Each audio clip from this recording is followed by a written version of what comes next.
Pemerintah berencana menguji coba penerapan protokol kesehatan hidup normal di tengah pandemi COVID-19.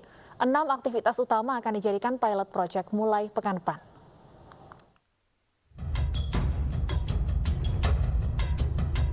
Lebih dari setahun, pandemi COVID-19 melanda Indonesia dan dunia.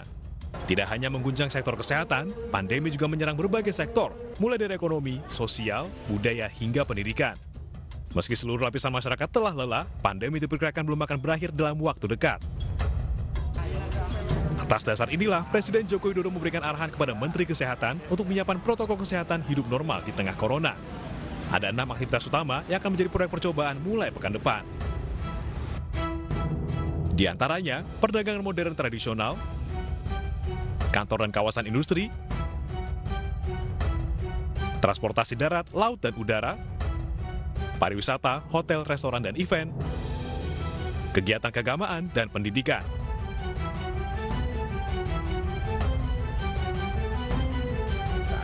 Menurut Menteri Kesehatan, nantinya protokol kesehatan termasuk status vaksinasi akan menjadi penyaring bagi warga. Dan sudah diputuskan oleh Bapak Presiden bahwa nantinya akan menggunakan aplikasi Peduli Lindungi sebagai dasar, dan kita rencananya mulai minggu depan akan mulai di beberapa mal bekerjasama dengan Asosiasi Mall Indonesia.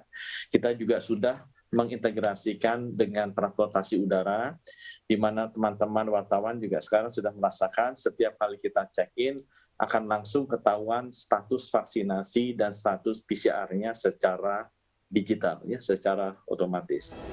Warga yang sudah divaksin akan melewati protokol kesehatan yang lebih longgar. Aplikasi Peduli Lindungi juga akan diwajibkan bagi masyarakat untuk mempermudah administrasi. Tim Liputan iNews melaporkan. Seperti apa strategi hidup berdampingan dengan COVID-19 dan bagaimana kepala daerah menerapkannya? Sudah bergabung bersama kami Kepala Bidang Penanganan Kesehatan Satgas COVID-19 Alexander Ginting, dan sudah bergabung juga melalui sambungan telepon ada Gubernur Jawa Tengah Ganjar Pranowo, dan nanti akan bergabung bersama kami Wakil Gubernur Jawa Timur Emil Dardak. Selamat sore Bapak-Bapak.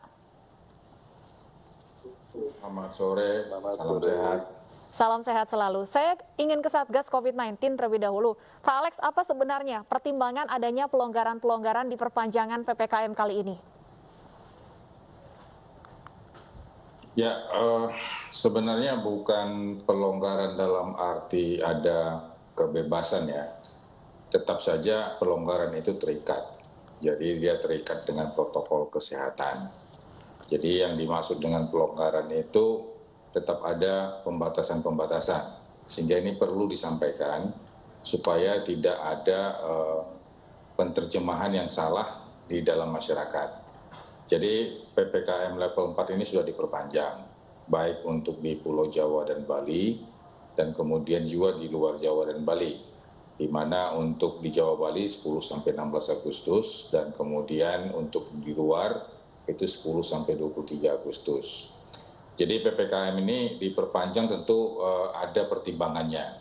Pertimbangannya yaitu bahwa mortality masih di atas 1.500-an dan kemudian kasus positif masih di atas 20.000.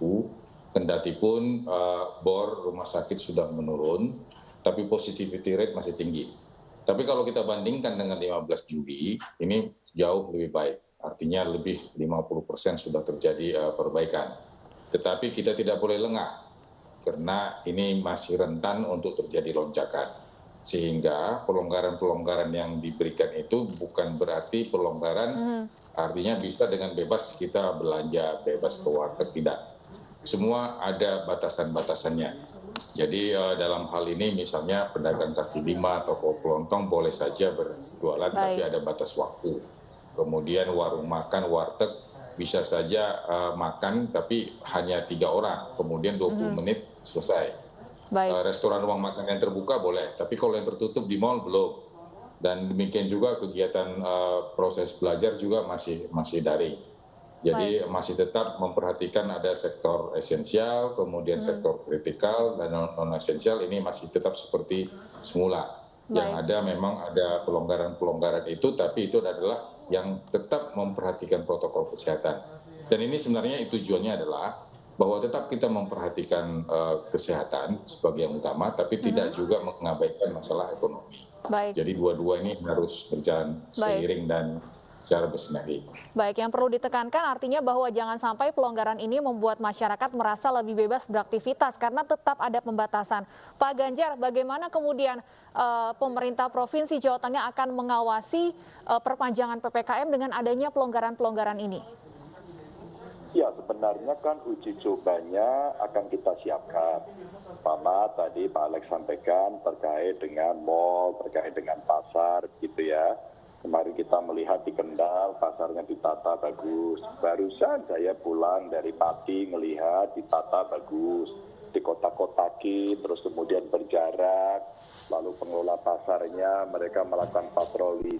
Sebenarnya Mbak, kita siap kok, kita pernah latihan ini cukup lama. Seiring dengan peningkatan vaksinasi, rasa-rasanya penting juga kita harus memulai adaptasi kebiasaan ini. Sama tadi, mal boleh aja dibuka, menurut saya nggak apa-apa. Ya, alhamdulillah kan Kota Semarang salah satu yang akan dilakukan uji coba. Baru saja Pak Bupati Banyumas minta ke saya, Pak Ganjar kami juga siap dong gitu. Nah kalau nanti dari pusat mengizinkan kita akan kontrol. Kalau itu bisa dilakukan Mbak, mulai dari masuk, terus kemudian prosedur, jumlah yang dibatasi dan sebagainya, kasih kepercayaan, saya kira mereka akan bisa melakukan persiapan-persiapan itu dengan baik. Insya Allah kita siap. Baik, saya ingin tanyakan hal yang sama ke Pak Emil Dardak, Wakil Gubernur Jawa Timur. Pak Emil, apakah akan ada peningkatan pengawasan di tengah perpanjangan PPKM dengan adanya pelonggaran? Karena jangan sampai ini masyarakat merasa lebih bebas untuk beraktivitas. Justru ingin menegaskan dari kemarin ini tidak ada pengawasan yang tidak optimal gitu. Pengawasan tetap optimal karena untuk operasi justisi kita maksimalkan betul untuk mensukseskan PPKM darurat yang dilanjutkan dengan level 4 dan level 3. Jadi ya tingkat pengawasannya ya kita pertahankan di level yang stabil. Nah, memang ini jadi tantangan karena kalau misalnya tidak boleh sama sekali makan di tempat, jelas ngawasinya gampang. Tetapi kalau boleh makan di tempat dengan kapasitas, nah itu ngawasinya itu memang butuh ekstra. Ini yang kami lihat bahwa keputusan yang diambil ini mempertimbangkan juga kepadatan virus yang diukur dari transmisi, tingkat transmisi yang dianggap sudah membaik dibandingkan di awal. Nah ini tetap berarti tidak boleh lengah kita. Pengawasan kita tetap jalankan semaksimal mungkin, tetapi memang tantangan pengawasannya tentu berbeda dengan saat dilarang sama sekali. Tetapi bukan berarti kemarin ini longgar gitu. Jadi kemarin pun tetap ada pengawasan. Baik, ya Pak Alex, kemarin Menkes juga menyebutkan terkait dengan persiapan roadmap untuk hidup berdampingan dengan COVID-19. Anda bisa jelaskan sedikit apa yang dimaksud dengan hidup berdampingan dengan COVID-19 ini? Ya, jadi belakangan ini sering kita dengar satu terminologi bahwa kita akan masuk ke dalam transisi dari pandemi menuju endemi. Artinya bahwa virus ini memang tidak akan bisa hilang selamanya, sebagaimana pernah kita alami dengan cacar ataupun dengan kolera, karena virus ini terus bermutasi dan kemudian virus ini menggunakan host untuk bisa terus lompat dari satu manusia ke manusia lainnya. Tapi dengan kita menerapkan 3M, 3T, dan kemudian vaksinasi, tentu kita akan mempunyai satu kekuatan untuk bisa mengendalikan pandemi tersebut. Jadi pandemi ini akan bisa berubah dan bertransisi dengan catatan bahwa kita tetap konsisten untuk melaksanakan 3M, 3T, dan vaksinasi sebagai bagian dalam kehidupan kita. Jadi kehidupan kita sudah menyatu dengan protokol kesehatan sehingga dengan demikian virus yang ada di sekitar ini bisa kita kendalikan. Baik. Oleh karena itu tentu vaksinasi akan melekat di dalam jati diri kita sebagaimana NIK, KTP itu melekat. Oleh karena itu nanti mungkin akan ada aplikasi yang akan mendampingi untuk bisa melihat apakah kita sudah divaksin atau tidak, jenis vaksinnya dan kapan terakhir kita vaksinasi untuk mengkontrol bagaimana situasi imunitas kita dengan vaksin tersebut. Contoh misalnya pergi kita ke mal. Jadi orang yang pergi ke mal dilihat vaksinnya, nanti dilihat dari handphone, dilihat dari aplikasi, dan kemudian juga bagi mereka yang kerja di mal juga demikian sama. Jadi yang kerja di mal juga sama, yang datang juga sama. Demikian juga kalau orang yang punya barbershop, tukang pangkasnya juga harus sudah divaksin, yang datang juga sudah divaksin. Tapi bukan berarti ada kerumunan di barbershop, tetap kerumunan harus dijaga. Jadi tukang pangkasnya sudah divaksin, yang datang juga sudah divaksin, tapi protokol kesehatan tetap diadakan. Sehingga ini tidak menjadi barang asing. Jadi protokol kesehatan, vaksinasi, 3T, 3M itu tidak menjadi alien dalam kehidupan kita.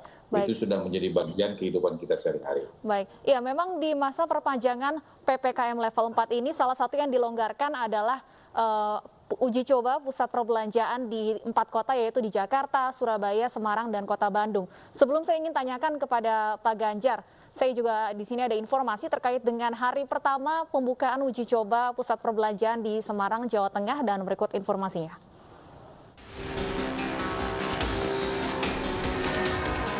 Untuk masuk ke mal yang terletak di Jalan Pemuda Semarang ini, pengunjung diwajibkan sudah divaksin sedikitnya 1 kali. Pengunjung harus menunjukkan bukti fisik kartu vaksin atau menggunakan aplikasi Peduli Lindungi agar bisa memindai barcode. Penerapan aturan tersebut seiring dengan pelonggaran PPKM level 4 Jawa Bali yang ditentukan pemerintah pusat.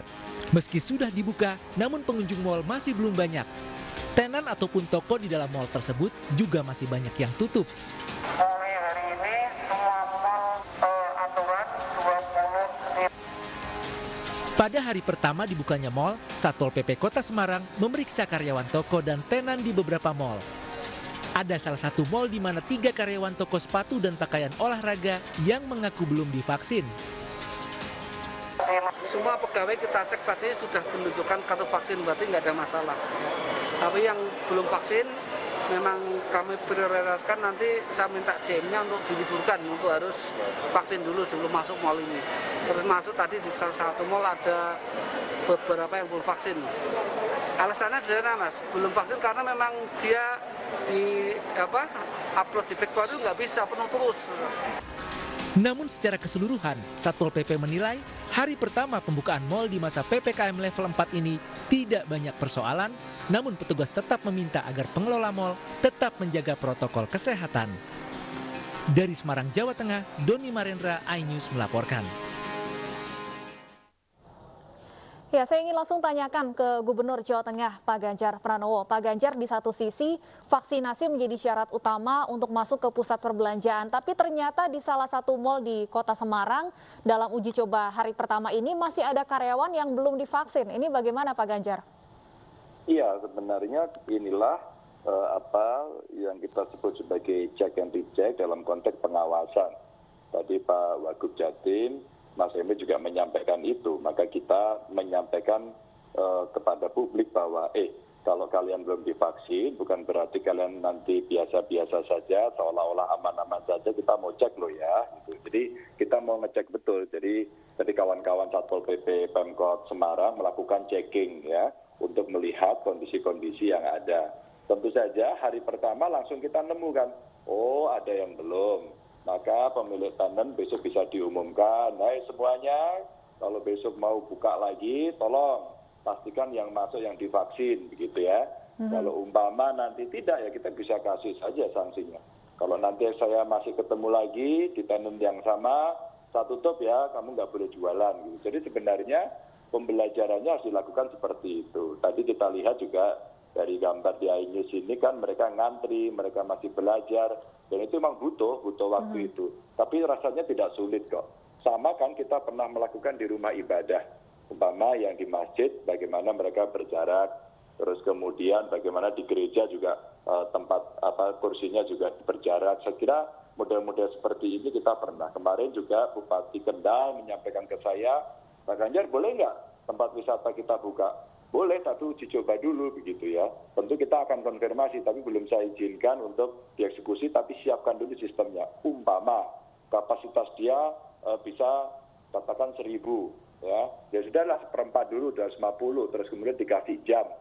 Demikian juga nanti kontrolnya, tiketnya bisa membeli dengan e-ticketing katakan, terus kemudian waktunya dibatasi. Dan ini bisa kita berlakukan di sekolahan juga sebenarnya, Mbak. Sekolahan juga bisa kita bikin umpama satu kelas nanti 3 shift gitu kan bisa juga. Jadi pertemuannya nggak usah lama-lama dulu gitu. Baik, Pak Emil, saya ingin tanyakan hal yang sama terkait dengan vaksinasi menjadi syarat untuk beraktivitas. Untuk di Jawa Timur sendiri, salah satu kota yang pusat perbelanjaannya sudah boleh uji coba ini adalah Surabaya. Sejauh ini evaluasinya seperti apa, Pak? Baik, semangatnya begini. Saya pernah mendengar statement Pak Gubernur dan saya setuju Pak Gubernur Jawa Tengah. Semangat sekarang itu bukan supaya orang mau divaksin, karena sebenarnya vaksin ini pun kita masih fokus menyelesaikan dosis kedua. Jadi sebenarnya vaksin ini pun ada kendala supply, kita harus akui itu. Jadi banyak yang protes, Pak, wong saya mau divaksin tapi vaksinnya nggak ada, gimana gitu. Tapi ini adalah sebuah langkah untuk meminimalisir resiko-resiko yang membahayakan katakanlah bed occupancy ratio dan lain-lain. Karena seseorang yang belum divaksin, kalau dia terlibat dalam kegiatan ekonomi atau aktivitas yang punya risiko, tentunya kemungkinan dia lebih parah saat terpapar akan tinggi. Jadi memang ini situasi yang sifatnya adalah SOS, menyelamatkan pelaku ekonomi yang sudah benar-benar kesulitan, pelaku pengelola pusat perbelanjaan. Jadi ini spirit dan semangatnya. Nah, artinya apa? Maka kita akan ketemu tuh pekerja itu prioritas, pekerja yang mau bekerja tapi ternyata belum vaksin. Nah, mungkin nama-nama itu tentu harus kita pertimbangkan sebagai prioritas untuk ditolong duluan mendapatkan alokasi vaksin yang terbatas ini, kira-kira demikian. Sampai saat ini untuk stok vaksin bagaimana Pak Wagub di Jawa Timur? Masih menipis atau sudah ada kiriman dari pusat? Ada kiriman, tetapi kiriman ini tidak melimpah ruah sampai kita bisa mengekspansi dosis 1 dengan apa yang kita bayangkan gitu. Tetapi kita justru ngejar, kayak misalnya seminggu setengah yang lalu hampir 2 minggu itu kita 2,9 juta capaian dosis keduanya. Dosis pertamanya 7,5. Nah, ini sekarang sudah 3,6 juta gitu. Jadi memang capaiannya ini memang difokuskan ke dosis kedua karena situasi itu. Tapi saya juga pengen sekali cuma menyampaikan juga bahwa tadi memang situasinya kalau ditanya sebenarnya apa sih yang paling kita prioritas sekarang buka? Saya yakin Pak Gubernur sama, rumah ibadah. Sholat jemaah, sholat Jumat itu harus duluan. Nah, sekarang kan di level 4 memang belum. Nah, kenapa mal bisa? Karena ya tapi syaratnya begitu. Harus vaksin, pakai QR code apa. Nah, memang ini yang ini. Nah, kalau sudah level 3 rumah ibadah bisa melaksanakan sholat jemaah. Dan satu lagi yang tambahan baru kan restoran boleh nih, rumah makan yang tempat terbuka. Nah, mumpung ada Pak Alex Ginting, saya tadi juga menegaskan Pak Alex, itu kan syarat 3 orang, asumsinya kan warteg itu kapasitas cuma 10 tuh kalau di Jakarta. Tapi kalau warung makannya besar, tadi saya juga kontak Dirjen Administrasi Wilayah, nggak apa-apa kalau warung makannya besar, itu 25% nggak apa-apa. Misalnya mejanya ada 10, kapasitasnya ada 40 orang, ya mungkin diisi sepertiganya, akan ada penyesuaian. Baik. Betul, kalau nggak nanti warung makannya protes, kenapa kami cuma boleh 3, kafe boleh 25%. Nah tadi sudah kita diskusikan juga. Baik, Pak Alex, saat ini sepertinya vaksin mulai menjadi syarat untuk berbagai kegiatan. Tapi di sisi lain tadi ya, masih ada kendala stok vaksin menipis. Kemudian kita tahu juga ada warga yang belum bisa divaksin karena kondisi kesehatannya. Apakah akan ada pengecualian, Pak Alex? Ya, artinya memang ini semua masih dalam tahap uji coba kalau misalnya ke mall ya. Dan kemudian kalau kita baca secara seksama apa yang ditulis dalam instruksi Mendagri tersebut, bahwa memang di samping memang ada masalah vaksin, kemudian juga ada kapasitas. Jadi kendati pun sudah vaksin semua, tapi kalau sudah lebih dari 50% mulai berisi orang, ini juga belum diperbolehkan. Jadi ada batas kapasitas sampai 25%. Terus kemudian juga masih ada pembatasan populasi rentan, misalnya anak-anak. Jadi anak-anak juga belum diizinkan masuk ke pusat perbelanjaan dan mereka juga yang di atas 70 tahun. Tapi sebenarnya yang lebih penting lagi adalah bagi mereka yang bergejala dan ini kontak erat, ini bagian dari kontak tracing ya. Ini sebenarnya juga seharusnya mereka tidak boleh juga ke mall. Kendati pun mereka misalnya bisa menunjukkan kartu vaksinnya karena mereka bergejala dan mereka kontak erat. Jadi ini tentu kesadaran dari semua orang untuk bisa membatasi dirinya. Dan kemudian mengenai vaksinasi, memang pemerintah sudah menyiapkan berbagai sentra vaksinasi. Jadi saya setuju dengan apa yang disampaikan oleh Bapak Wagub tadi, memang supply, demand, kemudian distribusi, cold chain, dan sebagainya, ini memang variabel-variabel yang sangat menentukan sekali kecepatan vaksinasi. Oleh karena itu, jumlah vaksinator juga salah satu menentukan cepat tidaknya itu vaksinasi bisa terselenggara. Jadi ini memang yang harus kita laksanakan, bahwa vaksinasi itu memang tidak seperti kita menyelenggarakannya secara serentak sebagaimana pemilihan umum ataupun pilkada, tapi vaksinasi itu memang secara bertahap dan kemudian ada sasaran dan kemudian targetnya juga sudah jelas. Baik. Sehingga ini bisa berjalan dengan secara bertahap dan secara berkesinambungan. Baik, vaksin bukan satu-satunya syarat, tetap ada protokol kesehatan yang harus disiplin dipatuhi. Terima kasih Pak Alex, Pak Ganjar, dan Pak Emil sudah bergabung bersama kami di Ini Sore. Pemirsa, seorang pria di Medan, Sumatera Utara mengaku positif COVID-19 namun tidak isolasi mandiri. Kami akan kembali dengan informasi selengkapnya sesaat lagi.